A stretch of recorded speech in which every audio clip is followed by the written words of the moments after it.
Hey everyone, welcome to Black Barn Hollow and our Black Barn Forest Goats. Just sitting here getting ready to milk Zumi and wanted to just talk, I guess, really quickly. Well, I guess nothing about me is quick. My long-winded conversations, as most will tell you. Why did we get into goat farming? The answer is simple, really. We basically live on 5 acres in Sedalia, Colorado. We live pretty much in the middle of the forest. Not really flat, pretty hilly, if you will. And my wife and I have been here for, going on 8 years now. We decided we needed to do something with our property. What could we do? What's the best way to possibly make some money and enjoy what it is that we do? And there always came back to having goats or some sort of livestock. We chose Nigerian dwarf goats. Love them. They're not a huge animal. They're fun. They're beautiful. They're absolutely hilarious and easy to care for if you know what you're doing. You have to be time sensitive. They don't require necessarily a lot of your time, but if you're going to show, if you're going to milk, if you're going to have kids, then time is definitely something that you're going to have. If you're just want them for a pet and nothing else, then not much time at all.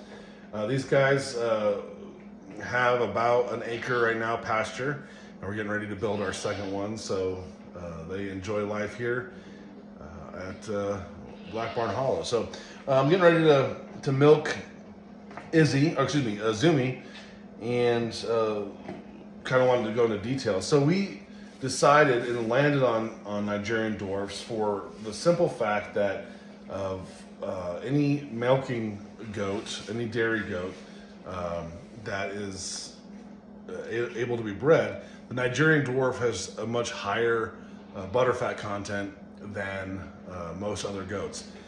They're definitely not the largest in volume, so if you're looking for volume, it's not necessarily a Nigerian dwarf that you're going for. But if you're looking for quality of milk, high fat content, you want to make soap, you want to make lotion, yogurt, cream cheese, sour cream, regular cheese, whatever it is that you want, they just have a much higher fat content to make that stuff much easier. So we are getting ready to breed here within the next week, and we'll be tapering off milking here probably in December. It's now the mid-October, sometime in December, so that we can prepare for kids. And obviously we have to stop milking because the colostrum needs to be regenerated, and can't do that if they have last year's offspring taking milk from them. So I'm gonna milk here. So it might get a little bit loud. We are south of Denver in a town called Sedalia. Sedalia is a small rural town that has quite a few farmers, livestock, equestrian type places here. So it's a perfect fit for us. Community's great.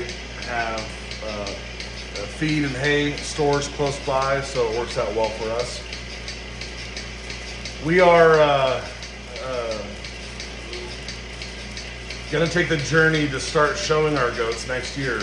Have not done that before, but we bought into a high quality herd of show goats. So most of these girls have been already on the show circuit, have won awards. We want to maintain that. So from what I'm seeing, this is a predominantly female-driven, I don't want to call it hobby, so I'll call it a job. That's not to say that I know that for sure. Just from the research I've done and the videos I've watched, it seems as though it's more female-driven. So I'll be out there with all the females, and my wife will be cheering me on from the crowd, and we'll see what we can do. But the reason for showing is obviously you want to maintain the reputation of the herd. You want to, it increases the value of your herd, the better specimens that you produce.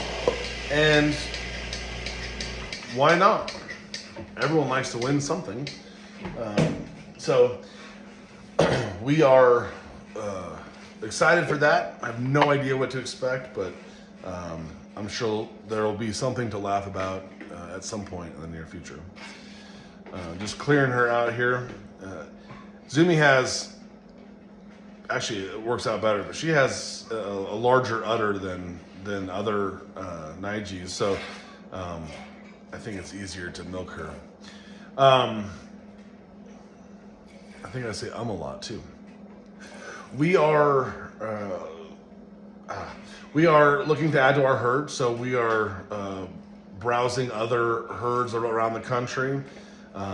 We are looking to increase. The idea here is you're always trying to upgrade your herd, whether it's milk production, whether it's look, body style, how they stand, how wide their shoulders are, how wide their hips are, etc., etc.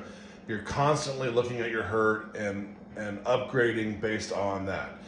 So you bring in a buck that has a stronger body, better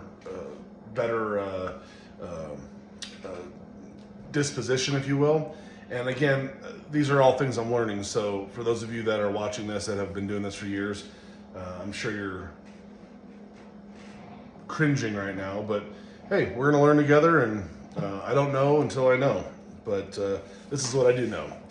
You gotta update your herd. That's kind of a given. So we'll finish out Zumi here, and hopefully that answered the question as to why we started this. Actually, I don't even know if I answered that question. One of the things that I will give credit to is Crystal over at Blue Cactus Dairy Goats. I think she's in Arizona, south of where my parents live. Crystal's been great watching her videos and learning about the species, learning about the do's and don'ts and haves and have-nots. So that's been kind of fun. So you're getting a little bit of a second generation. Get a lot of this information from her and pass it along. So there are things that she does that has not worked for us, and most things that have. So she's a great source if you are interested in another 100 or so videos, and probably even more, to learn about stuff. Anyways, we're gonna put Zumi back. Zumalicious. This girl, she's looking for her cookies, so they get 2 animal crackers per feeding. All right, talk to you soon.